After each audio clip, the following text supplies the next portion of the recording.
Yaz düğünleri bitmek bilmiyorsa 2 yıldasın, rahatsın. Merhaba arkadaşlar, yepyeni haberlerle karşınızdayız. Elçin Sangu'dan çok konuşulacak sözler. Bazı oyuncularla aynı projede çalışmak istemiyor.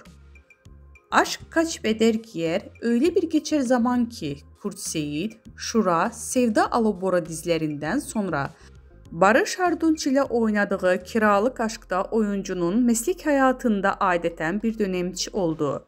Sango romantik komedi ile kazandığı ünün farklı bir türü dizide devam ettirme kararı aldı. Blue TV'de çekilen Türkiye'nin ilk vampir dizisinde Yaşamayanlar'da Kerem Bürsin, Birkan Sokul'un ile başrollerinde oynadı.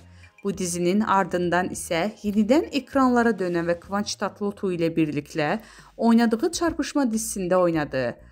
Hayranları onu yine bir romantik komedide görmek isteyince bu kez İyi Günde Kötü Günde isimli Star TV'nin dizisinde oynadığı ama beklenen ilgi görmediği ve 6. bölümden sonra yayından kaldırıldı.